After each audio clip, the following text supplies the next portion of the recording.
IT sector की दिग्गज company Wipro के शेयरों में इन दिनों दबाव देखने को मिल रहा है। लगातार दूसरे कारोबारी सत्र में गिरावट के चलते निवेशकों की चिंता बढ़ गई है और बाजार में हलचल तेज हो गई है। सवाल उठने लगे हैं कि आखिर मजबूत कंपनी होने के बावजूद शेयर क्यों फिसल रहा है। दरअसल 8 जून को शेयर में तेज गिरावट दर्ज की गई, जहां एनएसई पर करीब 8% टूटकर यह शेयर 182.80 के लो तक पहुंच गया। इसके साथ ही कंपनी का मार्केट कैप भी 2 लाख करोड़ रुपए के नीचे आ गया, जो निवेशकों के लिए एक बड़ा संकेत माना जा रहा है। यह आंकड़ा करीब 2 बजे तक का है। ऐसे में बड़ा सवाल यह है कि विप्रो में निवेशक क्या करे, कंपनी का फंडामेंटल कैसा है, कंपनी में गिरावट कब तक रहेगी, और सबसे बड़ा सवाल यह कि आईटी सेक्टर का क्या दौर खत्म हो गया है या सिर्फ यह एक अस्थायी दबाव है। साथ ही यह गिरावट लॉन्ग टर्म निवेशकों के लिए एक मौका बन सकती है या फिर अभी और सावधानी बरतने की जरूरत है। समझेंगे इस वीडियो में सभी पहलुओं को, इसलिए लास्ट तक जरूर बने रहिएगा। तो सबसे पहले बात कर लेते हैं हाल के गिरावट की। तो इस गिरावट के पीछे सबसे बड़ी वजह है कंपनी का 15,000 करोड़ रुपए का शेयर बायबैक प्रोग्राम। दरअसल बायबैक की रिकॉर्ड डेट 5 जून 2026 तय की गई थी। मतलब इस तारीख तक जिन निवेशकों के नाम कंपनी के रिकॉर्ड में दर्ज थे, वही इस शेयर बायबैक में हिस्सा लेने के पात्र थे। आमतौर पर बायबैक को शेयर धारकों के लिए सकारात्मक माना जाता है, क्योंकि इससे कंपनी अतिरिक्त नकदी निवेशकों को लौटाती है और शेयर की वैल्यू को सपोर्ट मिलता है। लेकिन इस बार बाजार में इसका उल्टा असर देखने को मिला। ऐसे में रिकॉर्ड डेट से पहले निवेशकों ने बायबैक का फायदा उठाने के लिए शेयर खरीदे, लेकिन जैसे ही रिकॉर्ड डेट गुजर गई उन्होंने प्रॉफिट बुकिंग शुरू कर दी। यही वजह है कि शेयर में अचानक दबाव बढ़ गया और कीमतों में गिरावट देखने को मिली। यह एक सामान्य बाजार व्यवहार है, जहां इवेंट खत्म होने के बाद शॉर्ट टर्म निवेशक बाहर निकलने लगते हैं। बता दें कि कंपनी ने इस बायबैक के तहत कुल 60 करोड़ शेयर वापस खरीदने का ऐलान किया है और इसका बायबैक प्राइस 250 रुपए प्रति शेयर तय किया गया है। गौर करने वाली बात यह है कि मौजूदा बाजार कीमत इससे काफी नीचे है, जिससे यह सवाल उठ रहा है कि क्या लॉन्ग टर्म निवेशकों के लिए यह एक अवसर बन सकता है। इस बायबैक में प्रमोटर और प्रमोटर ग्रुप के सदस्य भी हिस्सा लेने वाले हैं, जो आमतौर पर निवेशकों के लिए एक पॉजिटिव संकेत माना जाता है।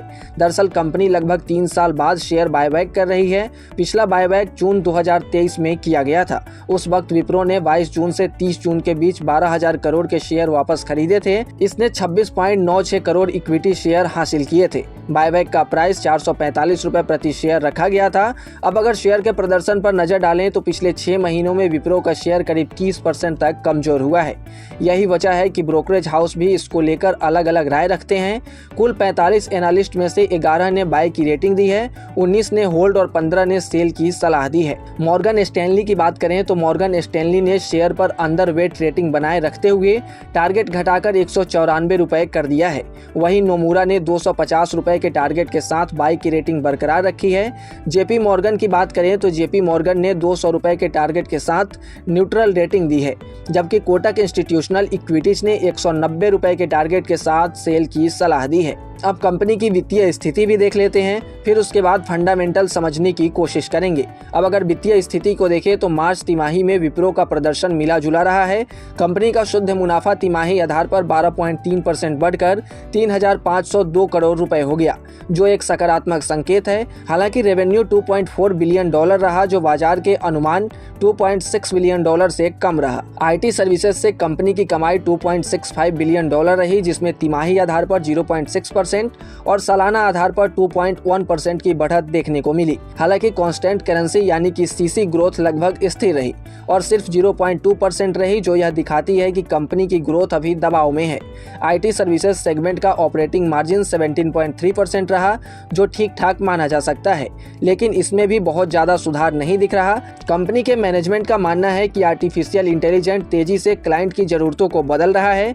इसी वजह से विप्रो अब एआई आधारित सर्विस मॉडल की ओर तेजी से बढ़ रही है और इस क्षेत्र में निवेश भी बढ़ा रही है। यह एक लॉन्ग टर्म रणनीति है, जिससे भविष्य में कंपनी को फायदा हो सकता है, लेकिन फिलहाल इसका असर तुरंत नजर नहीं आ रहा है। अब अगर फंडामेंटल्स पर नजर डालें तो तस्वीर थोड़ी मिक्स दिखाई देती है। कंपनी का पीई रेशियो करीब 15 है, जो आमतौर पर इसे सस्ता या उचित वैल्यूएशन वाला संकेत देता है। हालांकि अगर पेग रेशियो को देखें तो पेग रेशियो यह करीब 3.7 के आसपास है, जो यह बताता है कि ग्रोथ के मुकाबले शेयर महंगा ट्रेड कर रहा है। वहीं अगर प्रॉफिट सीएजीआर की बात करें तो कंपनी की ग्रोथ काफी धीमी रही है। पिछले 10 और 5 साल दोनों में लगभग 4% के आसपास सीएजीआर देखने को मिली है। वहीं आरओई 15.5% और आरओसीई 17.9% है, जो यह दिखाते हैं कि कंपनी कंपनी अच्छे स्तर पर है। कंपनी अपने कैपिटल का इस्तेमाल ठीक ठाक रिटर्न जनरेट करने में कर रही है। कुल मिलाकर कहें तो विप्रो के शेयर में आई गिरावट के पीछे मुख्य कारण बायबैक के बाद की प्रॉफिट बुकिंग है। कमजोर रेवेन्यू ग्रोथ और आईटी सेक्टर में जारी अनिश्चितता भी गिरावट को सपोर्ट कर रही है। हालांकि लॉन्ग टर्म में एआई और डिजिटल ट्रांसफॉर्मेशन जैसे सेक्टर में कंपनी की मौजूदगी इसे मजबूत बना सकती है।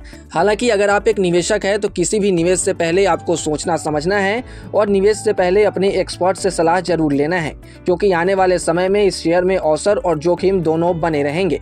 हालांकि आपको क्या लगता है इस पूरे मामले पर कि विप्रो फिर से ऊपर जाएगा या फिर 200 के नीचे ही इसकी स्थिति बनी रहेगी? कमेंट सेक्शन में जरूर बताएं और ऐसे ही तमाम अपडेट्स और शेयर मार्केट से जुड़ी तमाम जानकारी के लिए आप बने रहें गुड रिटर्न्स डिजिटल के साथ।